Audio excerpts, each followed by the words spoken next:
Izinkan saya di sini untuk menjelaskan beberapa materi tentang yang pertama, hakikat multidisipliner dalam pragmatik, yang kedua, tindak tutur dan implikator, yang ketiga, relevansi deiksis dan perangkapan, dan yang terakhir yaitu teori makna. Yang pertama, hakikat multidisipliner dalam pragmatik adalah cabang linguistik yang mempelajari hubungan dan antar konteks luar bahasa dan maksud tuturan. Konteks luar bahasa ialah unsur dari luar tuturan yang mempelajari maksud tuturan. Maksud tidak bisa dilihat dari bentuk dan maknanya saja, tetapi juga dari tempat dan waktu berbicara, siapa yang terlibat, tujuan, bentuk ucapan, dan cara penyampaiannya, alat bicara, norma-norma, dan juga genre. Yang dipelajari dalam pragmatik meliputi tindak tutur, implikator tuturan, interaksi percakapan, dan faktor-faktor eksternal percakapan, misalnya yaitu seperti deiksis. Contoh pragmatik dalam studi linguistik atau pragmatik mempelajari makna kontekstual di balik ucapan, atau makna yang diciptakan dalam mengucapkan ucapan. Pragmatik tidak hanya mempelajari makna yang terletak pada morfem, kata, frasa, atau kalimat yang sedang digunakan. Yang kedua yaitu tindak tutur dan implikator. Tindak tutur atau penuturan dalam bahasa Inggris yaitu speech art adalah seluruh komponen bahasa dan non-bahasa yang meliputi perbuatan bahasa yang utuh yang menyangkut peserta di dalam percakapan, bentuk penyampaian amanat, topik, dan konteks amanat tersebut.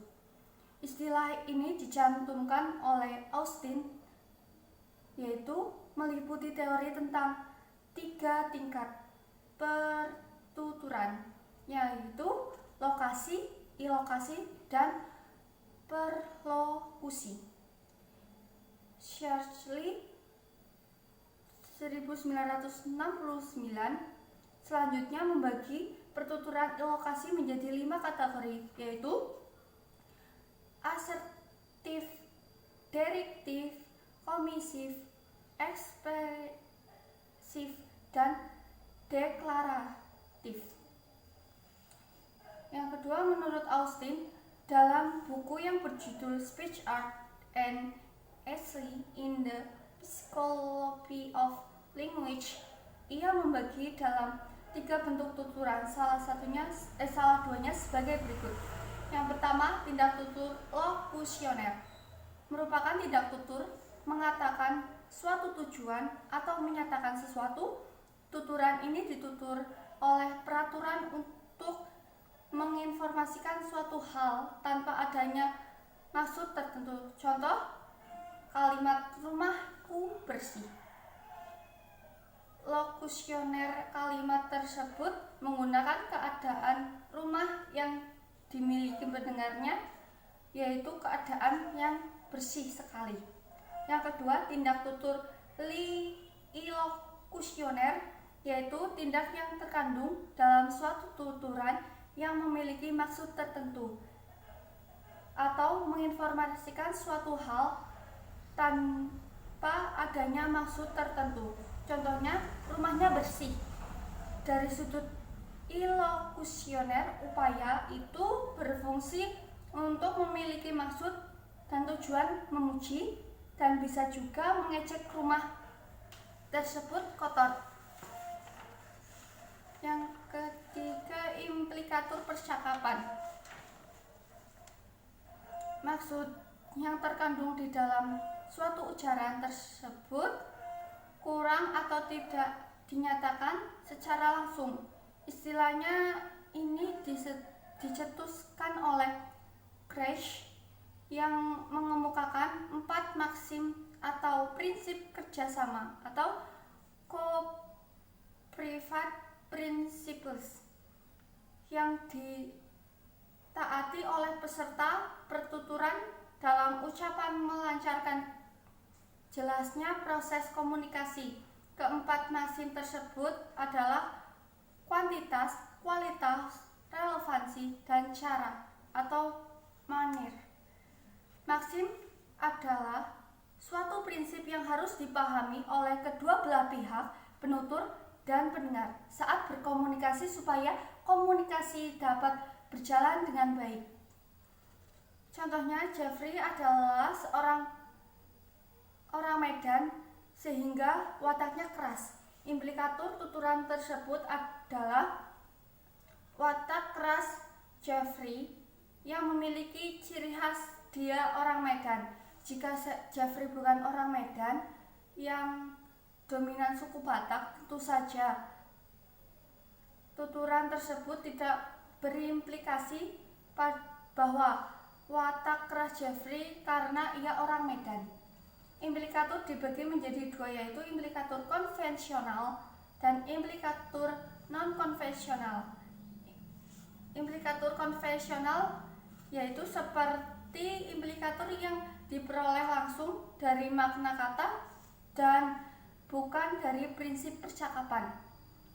Yang kedua, implikatur non-konvensional yaitu implikatur percakapan adalah implikatur pragmatis yang tersirat di dalam suatu percakapan.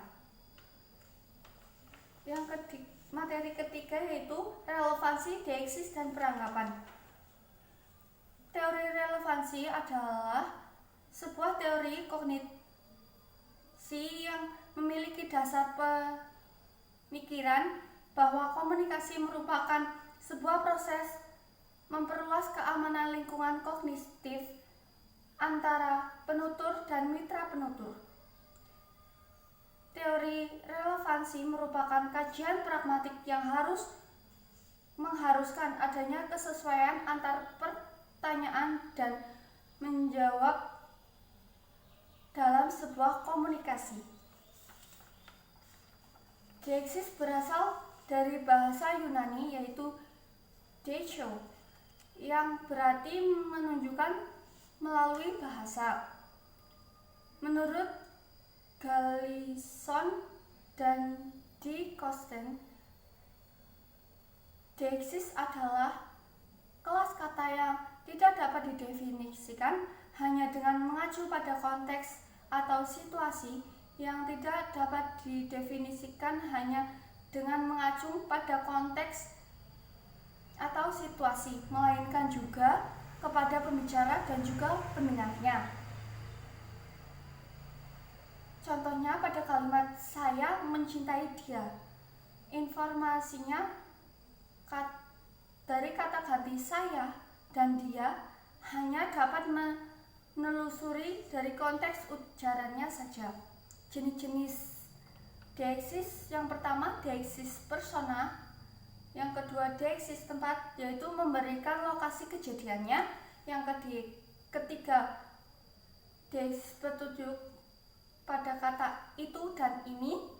Deiksis wacana ialah rujukan pada bagian-bagian tertentu dalam wacana yang telah diberikan. Yang kelima, deiksis sosial, yaitu rujukan yang ditanya berdasarkan perbedaan kemasyarakatan yang mempengaruhi para pembicara dan pendengarnya.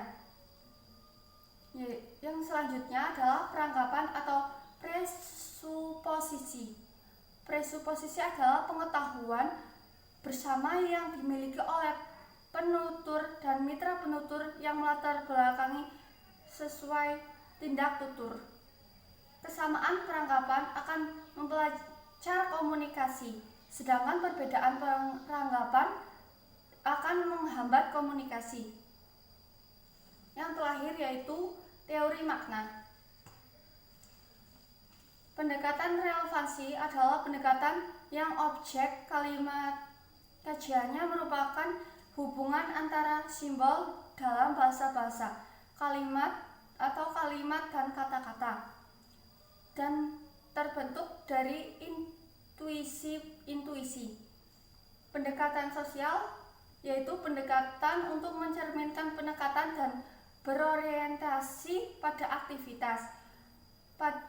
Dapat disebutkan juga sebuah makna dalam tindakan. Dan yang terakhir yaitu pendekatan psikologis, merupakan pendekatan bagaimana pendengar memaknai kalimat dari penutur serta berpengaruh dan representasi mental atas bahasa pikiran. Sekian materi yang saya jabarkan, kurang lebihnya mohon maaf.